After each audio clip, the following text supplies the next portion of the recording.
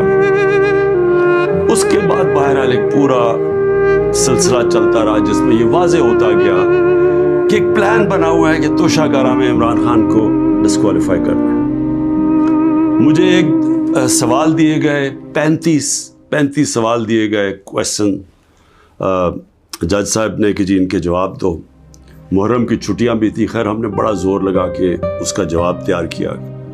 میں نے کوئی 1 گھنٹہ عدالت میں کھڑے ہو کے کل سارے سوالوں کا جواب دیا. انہوں نے 2 کوئی گواہ رکھے ہوئے تھے، سرکاری گواہ. کوئی بھی ایسی چیز نہیں تھی جو میں نے 35 سوالوں میں جواب نہیں دیے. ایک چیز کا جواب دیا.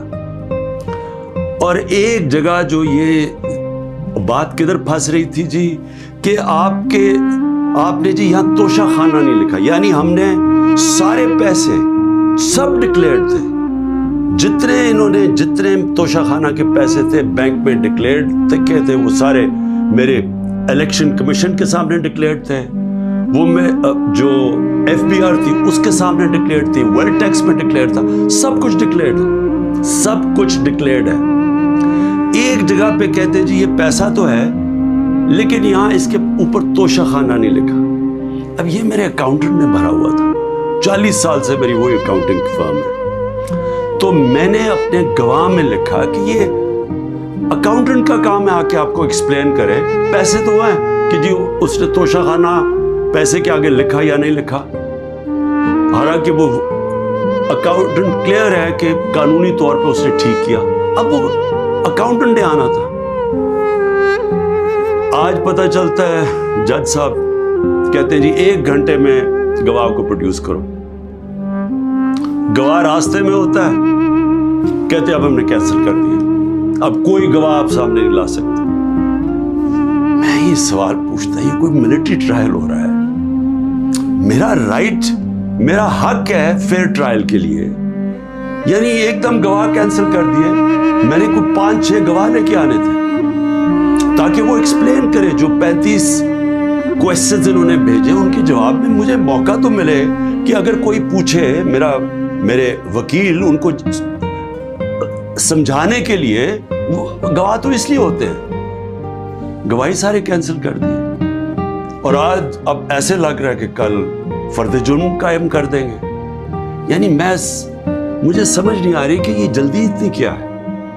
کیا کل 2 دن، آج گواہ آ جائے، کل گواہ آ جائے، اس کے بعد پھر آپ نے جج صاحب فیصلہ کرنا ہے وہ آپ نے کرنا ہے. لیکن مجھے تو موقع ملے کہ ہر دنیا میں موقع ملتا ہے انسان کو فیئر ٹرائل کا، وہ مجھے موقع دینا چاہیے. اور ابھی سپریم کورٹ میں یہ بھی کہہ دوں کہ ہم نے ریکیوزل کا بھی ان جج صاحب کا کہا ہوا ہے کہ ہمیں ان کے اوپر اعتماد نہیں ہے. وہ پڑا ہوا ہے اسلام آباد ہائی کورٹ میں. وہ اسلام آباد ہائی کورٹ بدقسمتی سے فیصلہ نہیں کر رہے چیف جسٹس صاحب. میں یہ بھی کہہ دوں کہ صرف اتنی زیادہ پتہ نہیں میں کتنے کیسز میں ہوں، صرف 2 ججز کے اوپر میں نے ریکیوزل کا کہا ہوا ہے. ایک اسلام آباد ہائی کورٹ کے چیف جسٹس اور دوسرے یہ جسٹس دلاور. یہ میرا رائٹ ہے کہ اگر میں سمجھ رہا ہوں مجھے انصاف نہیں مل رہا تو میرا یہ حق ہے کہ میں ان کو ریکیوز کرواؤں، ان کو کہوں کہ کسی اور کو بھیج دے. اب وہاں بھی فیصلہ نہیں ہو رہا اسلام آباد ہائی کورٹ میں. ہم سپریم کورٹ میں گئے ہیں، سپریم کورٹ کہہ رہے ہیں کہ اسلام آباد ہائی کورٹ فیصلہ کرو. اور سپریم کورٹ نے کہا کہ تب تک انہوں نے جسٹس دلاور نے فیصلہ نہیں کرنا جب تک کہ یہ اس کے اوپر فیصلہ نہیں ہوتا ٹرانسفر پہ. لیکن مجھے لگ رہا ہے کہ کل انہوں نے فیصلہ کر دینا ہے. اس لیے میں رات کو لیٹ آپ کے سامنے آ رہا ہوں. میں آخر میں ایک اور بات کہتا چلوں کہ فیس بک پہ 2014 میں جسٹس دلاور نے اپنی فیس بک پہ میرے اوپر ایسے ریمارکس دیے ہوئے ہیں جس سے لگتا ہے کہ وہ مجھے انصاف نہیں دے سکتے. یعنی ان کی ایک پرسنل ڈسلائک اس میں سامنے آ رہی ہے. ہم نے یہ چیف جسٹس صاحب اسلام آباد والوں کو کہا کہ دیکھیں یہ پریجوڈسڈ ہے. انہوں نے جا کے ایف آئی او کو کہا کہ بتاؤ کہ جناب یہ ٹھیک ہے یا نہیں, یہ جو فیس بک پہ ان کی پوسٹ تھی. FIA نے وہ چیک کر کے, کہ کیونکہ وہ ڈیلیٹ کر چکے تھے پوسٹ, انہوں نے واپس کہا دی بات تو پوسٹ ہی نہیں ہے. دیکھیں بڑا آسان کام ہے. اگر آپ اس ملک پہ انصاف چاہتے ہیں, میں چیف جسٹس صاحب اسلام آباد آپ کو بھی کہتا ہوں اور FIA آپ کو بھی کہتا ہوں, ایک فیس بک کو ایک صرف لیٹر جانا چاہیے آپ سے, ایک ای میل کریں کہ یہ کیس ہو رہا ہے, 90 دن تک ان کے پاس ریکارڈ ہوتا ہے. اگر آپ ڈیلیٹ بھی کر دیں کوئی پوسٹ تو 90 دن تک فیس بک کے پاس اس کا ریکارڈ ہے. صرف ایک ای میل کی ضرورت ہے, پتہ چلوا لیں کہ کیا انہوں نے جو واقعی انہوں نے پوسٹ کی تھی یا انہوں نے نہیں کی تھی. آدھے گھنٹے میں سارا اس کا پتہ چل جائے گا کہ کیا جسٹس دلاور نے واقعی وہ میرے اوپر جو بڑی ان کا مائنڈ شو کرتا ہے کہ وہ شاید میرے سے انصاف نہ کر سکیں, وہ پوسٹ میں ریفلیکٹڈ ہے. پتہ چل جائے گا کہ ہے یا نہیں ہے. تو ہم صرف, میں یہاں بیٹھا ہوا ہوں, 200 کیسز ہونے لگے ہیں, ایک ایک فیس کرنے کے لیے تیار ہوں, فیس کر رہا ہوں. پچھلے 2 مہینے میں 350 عدالت میں کیسز کے اندر میری پیشی ہو چکی ہے. 350, یہ بھی ریکارڈ ہے. میں آگے بھی تیار بیٹھا ہوں, لیکن صرف یہ چاہتا ہوں کہ انصاف ملے, اور انصاف ملنا کوئی مشکل کام نہیں ہے. اگر صرف مجھے یہ موقع دیا جائے کہ اگر میں یہ سمجھتا ہوں کہ کوئی جج میرے سے انصاف نہیں کر رہا, تو یہ میرا حق ہے کہنا کہ جی ٹرانسفر کر دیں کیس کسی اور جج کو. تو میں ابھی بھی امید رکھتا ہوں کہ کل فیصلہ کرنے سے پہلے اسلام آباد ہائی کورٹ اور سپریم کورٹ میری بات سنیں گے تاکہ مجھے فیئر ٹرائل مل سکے. شکریہ. کہ میں نے آج ایک بیان پڑھا ہے جس سے مجھے خوف بھی ہے اور مجھے حیرت ہے کہ ہمارے ملک میں کس طرح کے لوگ اوپر لا کے ہمارے مسلط کیے گئے ہیں جنرل باجوہ نے. کیونکہ اب تو واضح ہو گیا نا, پھر سے میں یاد کرا دوں کہ جو خواجہ آصف نے بیان دیا ہے وہ تو واضح ہو گیا نا کہ یہ پوری سازش کر رہا تھا جنرل باجوہ آتے ساتھ ہی. پہلے ہمیں سیٹیں پوری نہیں لینے دی تاکہ ہم بالکل ایک کمزور کولیشن گورنمنٹ بنیں, اور اس کے بعد آتے ساتھ ہی ہمارے گرانے کے پلان بن گئے تھے. تو اس نے انہی کو لے کے آئے یہ جو اب آپ کے سامنے حکومت بیٹھی ہوئی ہے, جس نے پاکستان کا معاشی قتل کر دیا ہے. عوام سے آج پوچھیں, تنخواہ دار لوگوں سے پوچھیں کہ ابھی یہ نئی ابھی جو پٹرول اور ڈیزل کی قیمتیں بڑھائی ہیں, سوال ان سے پوچھیں کہ ہمارے دور میں تو تیل انٹرنیشنل مارکیٹ میں $110 بیرل پہ پہنچ گیا تھا, اور اب وہ $80 یا اس سے کم ہے. تو ہم $150 لیٹر پہ دے رہے تھے, تو آج یہ ہر وقت جو قیمتیں بڑھتی جا رہی ہیں 270 پہ پہنچ گئی ہیں. کیا وجہ ہے اس کی؟ تو یہ تو علیحدہ بات ہے, کیونکہ مہنگائی اس وقت لوگوں کو, خاص طور پہ بجلی کے بل, یہ اب عام لوگوں کی پہنچ سے باہر ہو گئے ہیں. لیکن اور اس کا ذمہ دار وہ آدمی ہے جس نے سازش کر کے ایک گورنمنٹ کو گرایا اور اپنے ذاتی مفادات کے لیے, ایکسٹینشن کے لیے ان لوگوں کو اوپر لے کے آیا جو 30 سال سے اس ملک کو بھی لوٹ رہے تھے, اور انہوں نے اس ملک کو ادھر پہنچایا کہ بنگلہ دیش بھی آگے نکل گیا. ہندوستان ان کے دور میں آگے نکلا, اس کے بعد بنگلہ دیش بھی پاکستان سے آگے نکل گیا. تو میں اس کا فال آؤٹ کیا ہے؟ فال آؤٹ یہ ہے کہ مولانا فضل الرحمان نے اسٹیٹمنٹ دی. فضل الرحمان کہتا ہے کہ جی ہماری ایجنسیز سوئی ہوئی تھیں. فضل الرحمان صاحب, جب ہم اتنی دیر سے کہہ رہے ہیں کہ جو 636 پختونخوا کے اندر دہشت گردی کے واقعے ہوئے ہیں, ہم کہتے جا رہے ہیں کہ ایجنسیز کا ٹائم بجائے انٹیلیجنس, اصل میں تو دہشت گردی انٹیلیجنس ایجنسیز لڑتی ہیں, بجائے ادھر ٹائم دے رہے ہیں کہ وہ تو صرف تحریک انصاف کو ختم کرنے کی کوشش میں تھے.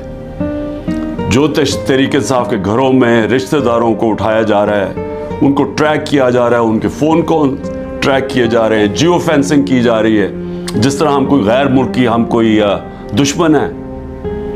اور وہ جو کام کرنے والا تھا وہ کام کیا نہیں. اس سے بڑھتی جا رہی ہے ساری دہشت گردی. اگر ہم نے اس کے اوپر جلدی سے قابو نہ پایا اور اسی طرح دہشت گردی بڑھتی گئی تو وہاں جو پختونخوا کے لوگوں کے اندر میں غصہ دیکھ رہا ہوں یہ بڑھتا جائے گا. جو دہشت گردی ہو رہی ہے اور وہ بڑھتی گئی تو کیا پاکستان آج کل کے دور میں جب معاشی طور پہ ہم ویسے ہی ہمارا بدترین دور ہے, کیا ہم یہ دہشت گردی کا مقابلہ کر لیں گے؟ کیا یہ افورڈ کر سکتی ہے؟ اور کیا اس طرح کا فورن منسٹر اوپر بٹھا سکتے ہیں جو اس طرح کی پاگل پن والی سٹیٹمنٹس تھے, جس کا جو بجائے مسئلہ حل کرنے کے وہ اور مسئلہ گمبھیر کروا دے؟ تو میں ایک تو مجھے آج اس کے اوپر خاص طور پہ مجھے یہ خوف سا آ رہا ہے کہ ہم یہ چیزیں ہمارے ہاتھ سے نکل جائیں گی, کیونکہ جو اوپر بیٹھے ہوئے حکمران ان کی سوچ ہی کچھ اور ہے, اور سوچ تو ہمارے سامنے آئی گئی ہے. ایک تو آج شہباز شریف نے ایک اور الیکشن سے بھاگنے کے لیے ایک اور سینسس کا شوشہ چھوڑ دیا. بھئی مجھے یہ بتائیں کہ جب سے آپ آئے ہیں 15 مہینے پہلے, تو کیا تب آپ کو نہیں پتا تھا کہ الیکشن اکتوبر کے اندر ہونی ہے, نیشنل الیکشن, آپ کی ٹرم ختم ہونی ہے؟ تب آپ کو نہیں پتا تھا کہ یہ جو سینسس جو بھی ہم نے کرنا اس سے پہلے کریں؟ یہ ایک اور الیکشن بھاگنے کا انہوں نے راستہ نکال لیا. دوسرا, دونوں پختونخوا کے اندر اور پنجاب میں غیر آئینی حکومتیں چل رہی ہیں, کیئر ٹیکر. پہلے تو وہ کیئر ٹیکر ہے ہی نہیں, کیئر ٹیکر تو نیوٹرل ہوتی ہے, وہ تو انہوں نے اپنی یہ ایک نون لیگ چلا رہی ہے پنجاب, اور دوسرا وہ فضل الرحمان اور وہ ANP چلا رہی ہے پختونخوا.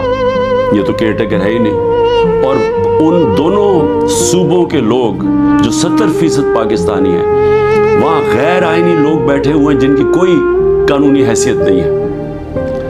اب یہ کوشش کر رہے ہیں کہ مزید اور یہ اوپر بیٹھے رہیں, اور یہ ایک شوشہ اس کا, اور یہ کہ جناب ہم سینسس کروانا چاہتے ہیں, سیکیورٹی کا بھی شوشہ بنا لیں گے. پنجاب کی 14 مئی کی الیکشن انہوں نے اس لیے نہیں کروائی, ہمارے پاس پیسے نہیں ہیں جی. پیسے ہیں, میں نے اس کو رشوت دینے کے لیے بہت پیسے ہیں, لیکن ہمارے لیے پیسے نہیں ہیں الیکشن کروانے کے لیے. 20 ارب روپیہ نہیں تھا. اور اب جو مجھے نظر آ رہا ہے یہ پھر کوشش کریں گے کہ کسی نہ کسی طرح اس سے نکلیں, اور لوگوں کو پھر یہ جو رد عمل آنا ہے اس کے لیے یہ تیاری کر رہے ہیں. کیونکہ ظاہر ہے ایک اگر لوگ بیچارے الیکشن کی انتظار کر رہے ہیں نا, کہ ہمیں جو انہوں نے لوگوں کا معاشی قتل کیا ہے, یعنی ایسے معاشی حالات عوام کے اوپر تو آئے نہیں ہیں. سارے جو معاشی انڈیکیٹرز ہیں وہ پاکستان کی تاریخ کے سب سے برے ہیں. بے روزگاری لے لو, انڈسٹری بند ہو رہی ہے. گروتھ ریٹ جب نیچے آتی ہے, مطلب جب آپ کی دولت میں اضافہ جو 6.1% سے اب جو 0 پہ آئی ہے, تو اس کا مطلب بے روزگاری تو بڑھنی ہے, دولت کم ہو رہی ہے ملک کی. اور اس کے علاوہ مہنگائی جس سطح پہ پہنچ گئی ہے, تو لوگوں کے حالات تو سب کو پتہ ہے. اب لوگ الیکشن کا انتظار کر رہے ہیں. انہوں نے اب کیا کیا ہے, اب 2 قانون لے کے آ رہے ہیں. ایک ہے سیکریسی ایکٹ, اور دوسرا ہے پریونشن آف ایکسٹریم وائلنس. ایک میں یہ کیا کر رہے ہیں کہ آپ انٹیلیجنس ایجنسیز کو کسی مثلا میرے اوپر ایک فوج کے ادارے میں, انٹیلیجنس کے ادارے میں ایک آدمی میرے اوپر قتل کرنے کی کوشش کرتا ہے, جو مجھے پتا اس نے کیا. میں نے اگر اس کا نام لے لیا تو ویسے ابھی انہوں نے میرے اوپر غداری کا کیس کر دیا ہے, کہ یعنی میری جرت کیسے پڑ گئی کہ میں نے اس کا نام لے لیا FIR کے اندر. وہ FIR بھی نہیں ہوئی تو میں غدار بن گیا ہوں. اب یہ ایک تو وہ کرنے جا رہے ہیں. دوسرا سیکریسی ایکٹ میں کہ جناب یہ کسی کے گھر میں بھی گھس جائیں گے انٹیلیجنس ایجنسی. ہمارے گھروں میں تو گھس ہی رہے ہیں. میرے گھر کے اوپر حملہ ہوا, دروازہ توڑ کے 40 لوگ اندر آ گئے, گھر میں جو چیزیں پڑی لوٹی, لوگوں کو مارا دھاڑا, اٹھا کے لے گئے خنسامے کو, وہ جو مالی تھا 2-3 ورکر سب کو اٹھا کے لے گئے. تو وہ تو ہو ہی رہا ہے ہمارے گھروں پہ. اب یہ فیصلہ کیا کسی کے گھر میں بھی یہ جا سکتے ہیں. تو یہ تو سیدھی کہنے کہ جی آپ ہمارے غلام ہیں, ہم آئے اوپر آپ کے اوپر بیٹھنے آئے, آپ ہمارے غلام ہیں. ہم ایک آزاد ملک، آزادی تو ویسے ہی ختم کرتے جا رہے ہیں، تو اب تو یہ انگریزوں سے بھی زیادہ بدترین غلامی ہے، کیونکہ انگریزوں کے زمانے میں پھر بھی آپ 24 گھنٹے میں کسی کو عدالت میں پیش کرتے تھے جب اگر آپ نے کسی کو اٹھایا ہے۔ یہاں تو لوگ غائب ہو جاتے ہیں، عمران ریاض ابھی تک غائب ہے، اس کو کوئی 80 دن ہو گئے ہیں، کسی کو پکڑ سکتے ہیں۔ ہمارے کئی لوگوں کو اٹھایا ہوا ہے، کوئی وارنٹ نہیں ہوتی، کئی لوگوں کو اندر بند کیا ہوا ہے، ان کے ابھی تک FIR نہیں کی ان کے اوپر، تو یہاں تو کوئی قانون ہی نہیں ہے۔ تو یہ اب ایک غلامی کی طرف ہمیں لے کے جا رہے ہیں، مکمل طور پہ کہ ہم اب ان کے غلام بن جائیں، جو منہ کھولے۔ اصل میں یہ ایک آزادی کے خلاف اب یہ قانون بنا رہے ہیں کہ آپ ایک قانونی طور پہ ہمیں غلام بنا دیں کہ ہماری کوئی آواز نہ ہو، ہم کہیں نہ جا سکیں۔ تو میں اس پہ آخر میں صرف اپنی قوم کو یہ آج کہنا چاہتا تھا، دیکھیں محرم کا مہینہ ہے، محرم میں ہمیں کیا سبق ملتا ہے؟ ہمیں محرم میں ایک ہی سبق ملتا ہے کہ رائے حق کے لیے، ظلم کے خلاف کھڑے ہونے کے لیے اگر ظالم کے سامنے کھڑے ہوتے ہوئے آپ کی جان بھی چلی جائے تو اس کی پرواہ نہیں ہونی چاہیے، آپ کو قربانی دینی چاہیے اپنی آزادی کے لیے، آزادی رائے کے لیے، آپ کو اپنے حقوق کے لیے، انصاف کے لیے، کیونکہ جب تک ایک قوم آزاد نہیں ہوتی دنیا کی تاریخ میں اس کا کوئی مقام نہیں ہوتا۔ وہ میں بار بار آپ کو مولانا رومی کا وہ جو ان کی ایک کہات ہے کہ جب اللہ نے آپ کو پر دیے تو کیوں چوٹیوں کی طرح زمین پہ رینگ رہے ہو؟ غلام زمین پہ رینگتے ہیں، ان کی کوئی حیثیت نہیں ہوتی۔ 25 کروڑ کی آبادی ہے، آج مجھے بتائیں ہماری کیا حیثیت رہ گئی ہے؟ وہ جا کے بلاول بھٹو کتنی دفعہ امریکہ گیا ہے، پتہ نہیں کتنے ہمارے ڈالر خرچ کیے اس نے وہاں، اور جب نریندر موڈی وہاں گیا تو اس کو ایسا انہوں نے جس طرح کا استقبال دیا، اور اس کے بعد بائیلیٹرل ٹاک تھی ان دونوں کے بیچ میں، امریکہ اور انڈیا۔ پاکستان کو انہوں نے دہشت گرد بنا دیا کہ جی دھمکی دی کہ دہشت گردی بند کرو، یہ حیثیت رہ گئی ہے۔ ہندوستان جاتا ہے بلاول بھٹو، جو ان کا فورن منسٹر اس کو ذلیل کرتا ہے۔ میں نے کبھی کسی کانفرنس میں ایک ہوسٹ ملک جو ہوسٹ کر رہا ہے، میں نے کبھی نہیں دیکھا اس طرح کی ذلت۔ تو کیا حیثیت رہ گئی ہے کہ یہ ہماری حیثیت ہے، کیونکہ غلاموں کی کیا حیثیت ہے؟ تو میں آج آپ سب کو یہ آج پیغام دینا چاہتا ہوں کہ میرے نبی صلی اللہ علیہ وسلم کے نواسے نے رائے حق کے لیے ایک ظالم کے سامنے اپنی قربانی دینے کے لیے وہ تیار ہو گئے، لیکن ظلم کے سامنے جھکنے سے انہوں نے منع کی۔ انہوں نے کہا میں اس سے بہتر ہے، اور میں کہتا ہوں کہ غلامی سے بہتر ہے موت۔ اور صدیوں تک ہر وقت جب مسلمان ظلم کے سامنے کھڑا ہوتا تھا تو ان کو یاد آتا تھا کہ ہمارے نبی صلی اللہ علیہ وسلم کے نواسے نے ظالم کے سامنے سر نہیں جھکایا، سر کٹوا لیا۔